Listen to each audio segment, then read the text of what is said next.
or people are going to find a million ways. I love the way you said that, creative expressions.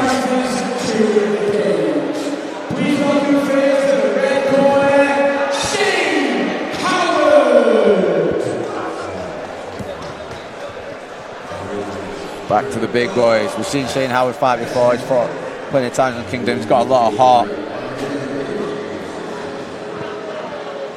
Fighting out a team underdog today. This guy used to travel from where, I can't remember exactly what country he lives in, but you know, it ain't next door, it ain't Wales. Pretty sure it's near Scandinavia. He's like be coming over. Really? Because he can't get fights over there, so he comes over here to fight. It takes some serious cojones to do that. He's got a tough fight in Elliot McGibbon from Urban Kings, but you know. Sure, it's coming out of your comfort zone, right? Yeah, Shane's not afraid of it. Being comfortable with being uncomfortable. Right. You know? I think that says a lot about an individual as well. They just don't care. They just don't really care, you know? It's like, all right, well, if you've got that element in your brain, in your mind, then what else is it that you have to offer? Absolutely. Well, he was Kingdom 7 as well? 7, yeah. I think I first saw him at like Kingdom 5, Kingdom 6. It also shows me when you see guys like that, you know, it's almost like your willingness to show that you have nothing to lose.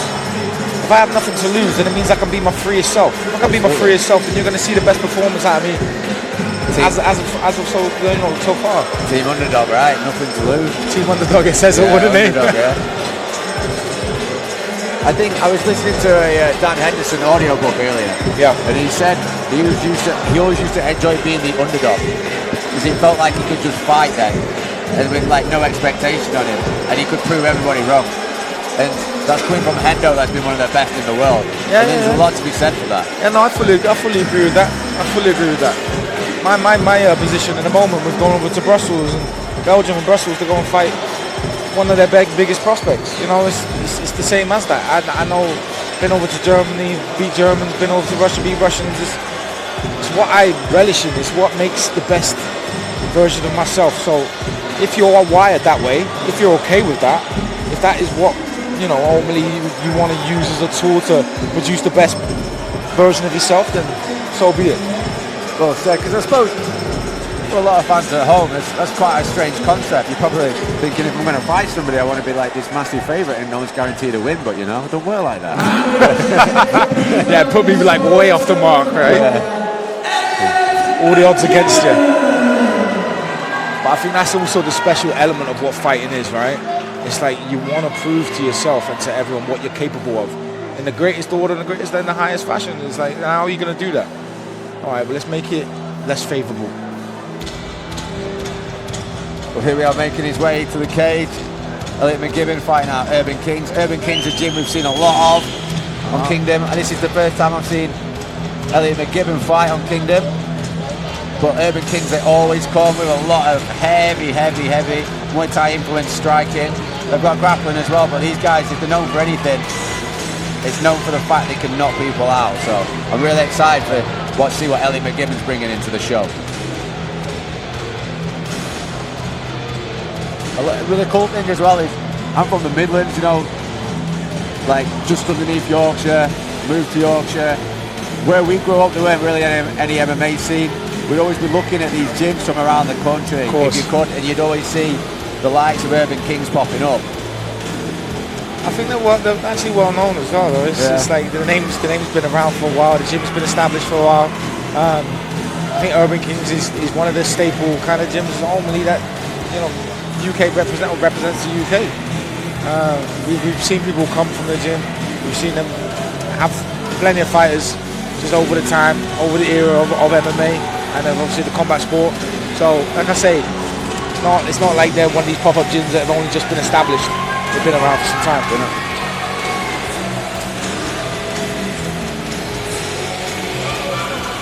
I'm intrigued to see how this one goes. I'll say that for sure. I say I've seen Shane Howard fight before, but Elliot McGibbon, this has been my first time actually being able to commentate. Same. Those look like some big, strong guys. Oh, those big, strong boys.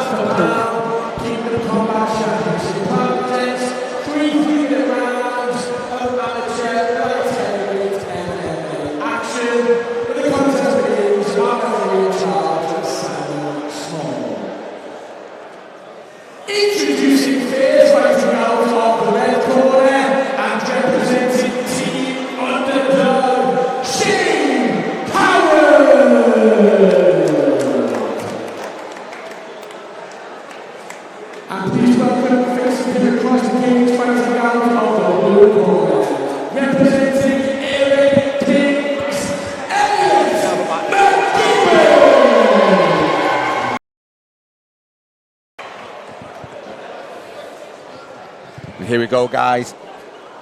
Light heavyweight MMA action. We've got Shane Howard taking on Elliot McGibbon. A funny feeling this one's going to start fast, you know, two big guys. Yeah.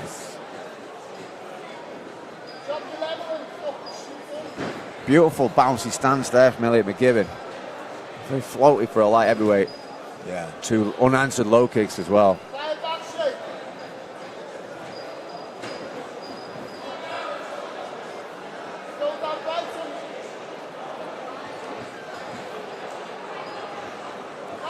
Swing and a miss there for Elliot McGibbon. Shane just ducking underneath. Shane does like to clinch a lot in his fights.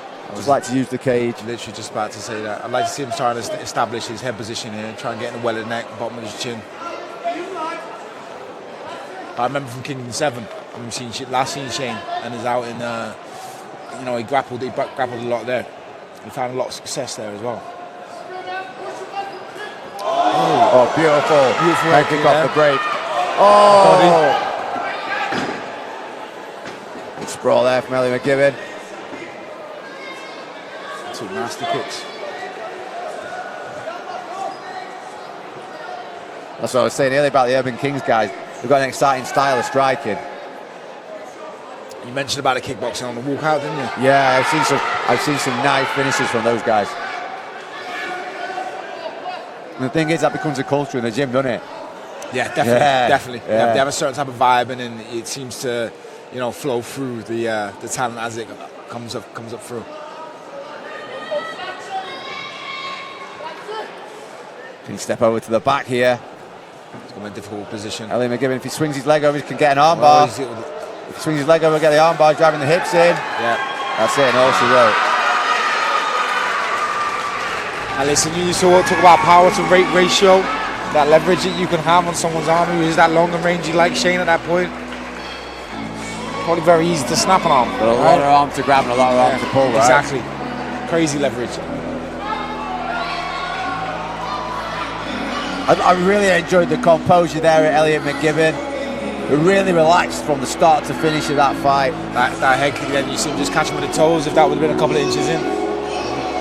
That's it though, fighting, it's a game of inches, right? That's what we always say. Yeah. Like, you only like a split second or an inch or so away from actually getting knocked out, getting finished. Sometimes you just need the right one, right? Or it's the other way, it's like it's survival. Yeah. You know, I was an inch away from actually being knocked out, so instead I survived. Well, I think you had it on the money earlier when you said I think we're in for a night of finishes. We've not had many fights go to the distance. No, we've had a good few first round finishes, haven't we? Absolutely. I think that again it goes to the fact that we're trying to get guys on the show who are exciting, bringing people onto Kingdom, and I think with the production value of Kingdom, people want to be excited. Yeah. Because if you get a good knockout on Kingdom, the production's so high. That's a reel for you. That's a highlight reel for you. Yeah. Your winner via armbar shortly snapped 1 minute and 46 seconds of round 1 and fighting out of the blue corner, Elliot McGibbon. Show great sportsmanship as well, I like that. Applause for Shane Howard.